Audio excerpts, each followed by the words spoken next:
Assalamualaikum warahmatullahi wabarakatuh.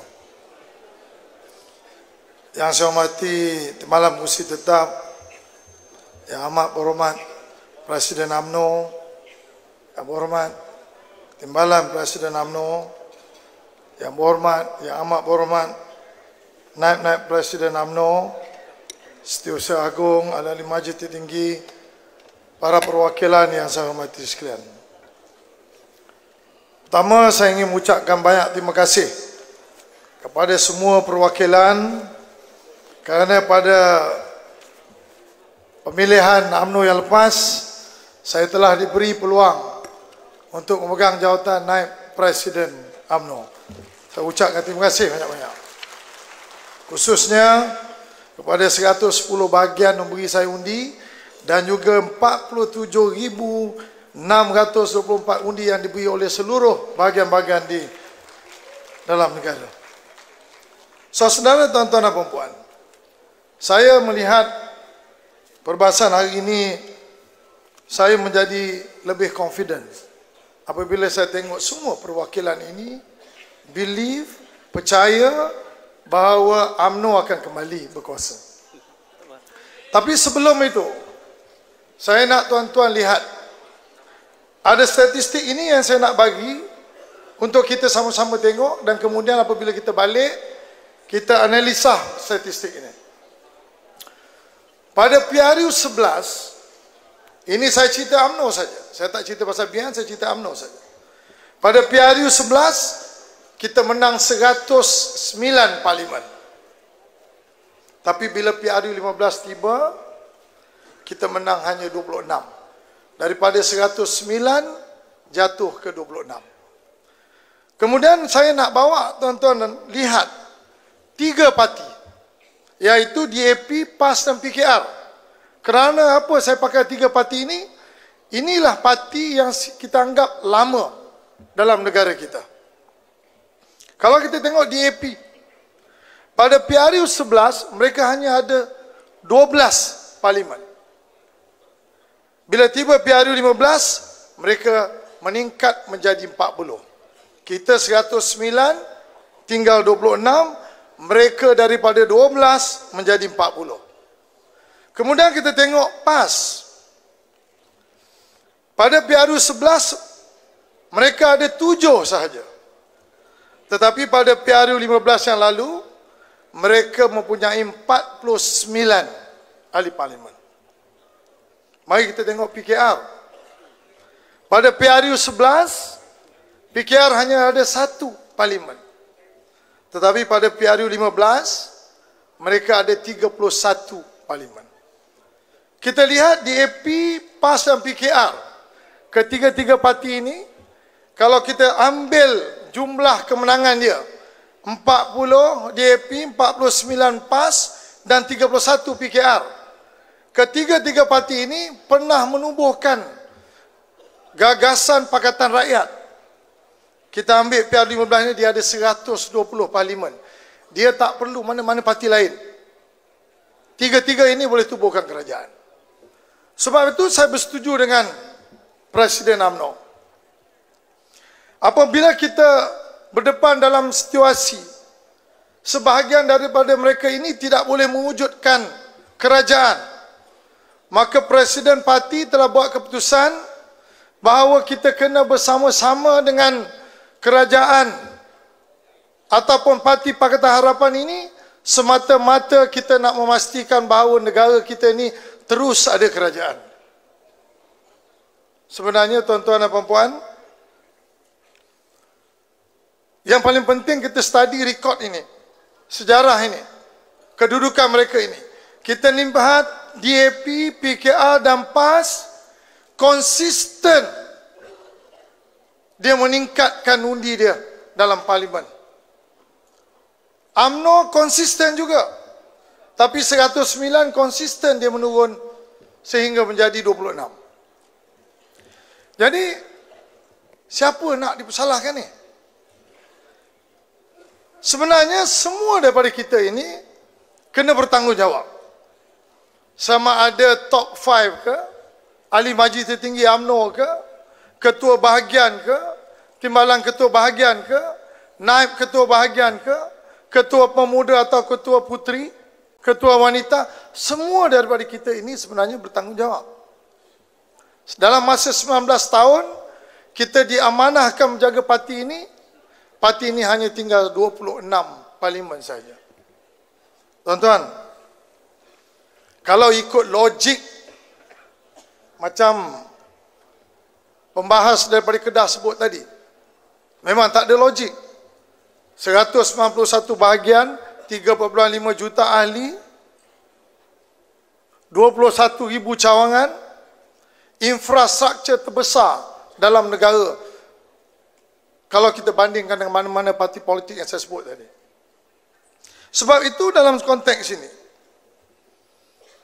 menjelang 2027, saya PRN ni, kita kalau boleh dapat menang lah. Tetapi dengan kita berdepan dalam keadaan hari ini, kita cuba yang terbaik. Tetapi saya nak tuan-tuan dan puan-puan melihat bagaimana kita menyusun strategi kita untuk 4,5 tahun akan datang. Apabila tiba 2027, bagaimana kita reverse figures kita ini menjadi sebuah parti yang boleh membaiki balik kedudukan kita. Dan insya-Allah kalau tidak 2027, kita dapat menambahkan undi sehinggalah sampai 2032 kita balik asal kita. Tuan-tuan, nothing impossible nak buat ini. Tetapi dengan syarat, kita semua daripada kita ini sayang kepada parti.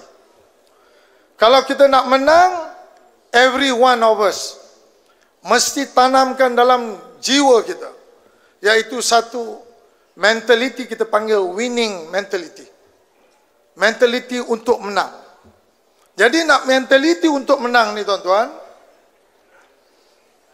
pertama, kita kena berfikir macam orang nak menang. Yang kedua, kita mesti bercakap macam orang nak menang. Dan kita mesti membuat atau melaksanakan macam orang nak menang.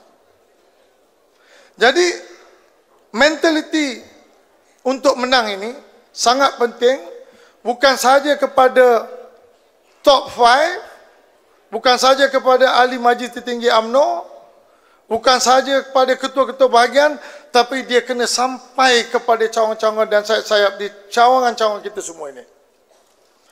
Tuan-tuan dan puan-puan, saya berpandangan untuk menang ni, 3 faktor yang sangat penting, iaitu parti, calon, jentera. Kalau kita tidak ada parti yang bagus, agak sukar. Sebab apa? Kita tengok seorang statesman macam Tun Mahathir pernah menjadi Perdana Menteri 22 tahun, kemudian 22 bulan bertanding pada PRU15, kalah, hilang deposit kepada orang yang dia tak kenal. Sebab parti dia tak ada. Parti dia Perjuang tak ada. Orang tak kenal parti. Barisan Nasional, kalau kita jaga parti ini, itu salah satu daripada step untuk kita menang. Yang kedua, dia orang tak kasih saya cerita pasal dah, juruteknik. Okay, steady, Datuk Jo. Ada parti. Yang kedua, kita mesti ada jentera yang mantap. Di setiap tempat yang kita bertanding ini, kalau kita ada parti yang bagus, parti yang mempunyai track record, tetapi kalau kita tidak ada jentera yang bagus, dia tak boleh juga menang. Nombor 3, sudah tentu kita juga memerlukan calon yang bagus. Tuan-tuan dan puan-puan, ini nak cerita pasal jentera dan calon ini 4 jam tak habis cerita. Datuk Ashraf beritahu saya tadi, saya ada lebih kurang 5-7 minit. Tapi saya nak beritahu kepada tuan-tuan, parti, jentera dan calon merupakan satu entiti. Kalau kita nak menang, tak boleh dipisahkan.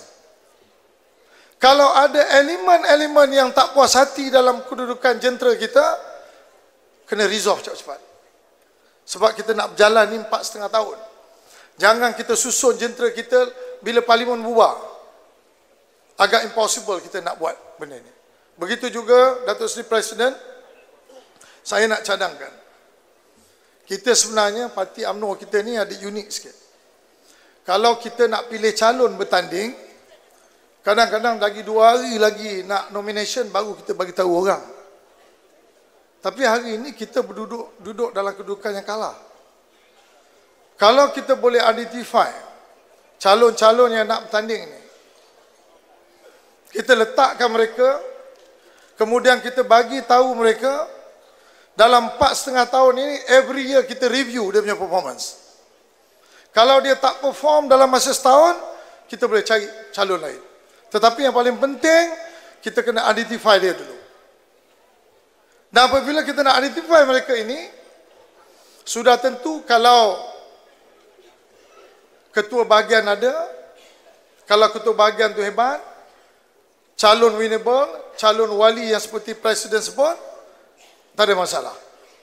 Selalunya wujud masalah apabila ada calon selain daripada ketua bahagian. Now, kita juga tak boleh salahkan ketua bahagian ni. Sebab ada ketua bahagian yang bekerja siang malam, tapi last kali tak dapat jadi calon. Jadi dia rasa kecewa. Kalau dia tak kecewa sekalipun, pasukan dia, jentera dia akan jadi kecewa. Jadi akhirnya calon yang baru ni datang, dia akan jadi masalah. Sebab bukan calon yang baru tu datang tak bagus, memenuhi seluruh daripada dia punya kriteria, tetapi kerana jentera kita tidak dapat susun dengan baik. Akhirnya ada parti yang bagus, ada calon yang bagus, jentera tak bagus, maka dia tak jadi.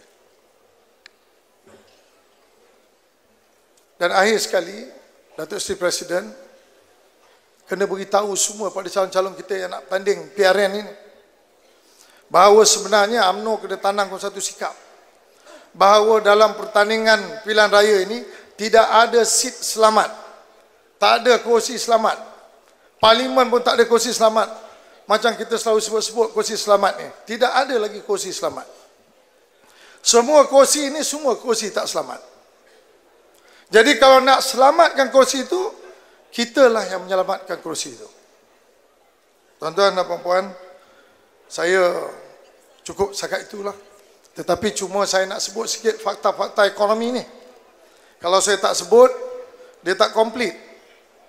Saya nak bagi gambaran betapa pentingnya kekuatan UMNO dalam menerajui negara ini. Sebab itu saya sokong Presiden ni untuk bersama-sama dengan Pakatan Harapan untuk menubuhkan kerajaan. Kena kita tahu bahawa dengan adanya UMNO dalam pakatan tersebut, dia ada stability sikit dalam negara. Kita tengok kesan kekalahan UMNO sejak 2018. Kalau kita tengok dari segi indikator ekonomi, kalau kita tengok dalam kita punya saiz ekonomi, KDNK atau GDP, dia dah mula menguncup. Yang paling nyata sekali, kalau kita tengok kuarter 4 2022, dia dah jadi negatif 1.7%. Kuarter pertama 2023, dia naik, tapi tak sampai 1%, 0.9% saja GDP dia. Yang kedua, bila kita kalah dulu 2018, hutang yang kita tinggalkan kepada kerajaan yang mengambil alih tempat kita 686 bilion. Sekarang 1.5 trilion. Interest yang kita bayar tiap-tiap tahun sebagai sebuah kerajaan terhadap hutang ini, dulu kita bayar lebih kurang dalam 27 bilion. Sekarang kita bayar tiap-tiap tahun 43 bilion. Lagi apa? Kita tengok kita punya fiscal deficit. Deficit fiskal kita. Dulu bila kita buat bajet, kita ada deficit. Tetapi deficit kita lebih kurang 30-40 bilion. Sekarang ini for the last 3 years, konsisten kita 100 bilion kita hutang kerana deficit bajet tersebut. Lagi apa? Kita punya current account surplus. Current account surplus ini juga merupakan satu indikator kepada kedudukan ekonomi kita. Juga menguncup. The last quarter of 2023, kita surplus 4.1 bilion. Kita pernah dulu, waktu kerajaan Barisan Nasional, 90 bilion, 80 bilion kita punya surplus. Lagi apa? Rating, penarapan negara. Kalau tengok Fitch rating, waktu 2018, akhir sekali, sebelum kita kalah, negara punya rating -A. Sekarang, triple B+. Ya tu lah. Petronas dulu, A+. Sekarang Petronas pun jadi triple B. Mana tak? Semua duit Petronas kerajaan ambil. Company itu rugi pun kita ambil, kami untung lagi banyak ambil. Lagi apa? Dari segi import pemakanan, ini makanan yang kita import. Dulu kita spend lebih kurang tak sampai 50 bilion. Sekarang ni tiap-tiap tahun ni kita dah import 75 bilion. Lagi apa? Ringgit. Tak usah cerita pasal banyaklah ringgit ni. Sekarang ringgit. Dulu 2018 3.84. Sekarang dah RM4.64 tu US dollar. Dengan Singapura, duit kita pun dah tinggal RM3.40. Lagi apa? FDI, Foreign Direct Investment, net inflow. Kita pun menurun berbanding negara-negara jiran, khususnya kalau kita tengok di Indonesia dan juga di Vietnam. Mereka boleh dapat 45 bilion. Vietnam boleh dapat 22 bilion. Kita very much lower. Lagi apa? Bursa, capital market. Bursa saham kita ni pada 2018 waktu kita lepas kalah tu, indeks 1860. Sekarang 1380. Beza dia berapa? 25%. Kalau dulu 1.7 trilion market cap, sekarang ni dah jatuh 340 bilion dia punya kurang. 340 bilion market cap kita dah hilang dalam stock market. Lagi apa? Pengangguran 600,000 penganggur. Siswazah yang tak ada kerja 200,000. Underemployment sekarang sudah meningkat 1.89 juta. Tuan-tuan, saya sebut statistik ini sebab apa? Saya nak UMNO yang bersama-sama dengan Pakatan Harapan ini kena pastikan sebelum kita berdepan dengan pilihan raya 2027, kita mesti bawa pembaharuan ataupun kita mesti membuat satu pembetulan daripada kejatuhan-kejatuhan ini supaya rakyat trust choice kita dengan Pakatan Harapan ini. Sebab itu kita sama-sama dengan Presiden dan juga 5 lagi menteri yang ada, dan kita semua bagi sokongan padu kepada parti kita. Kita jaminkan kestabilan politik negara, dan saya percaya tim daripada Barisan Nasional ini yang bersama-sama dengan Pakatan Harapan ini boleh kita baik pulih balik ekonomi ini menjelang 2027, dan insya-Allah bila kita berdepan dengan PRU16 kita akan dapat kejayaan yang lebih cemerlang daripada yang lepas ini. Jadi saya sudahi dengan ucapan terima kasih. Assalamualaikum warahmatullahi wabarakatuh. Waalaikumsalam warahmatullahi wabarakatuh. Selamat jemput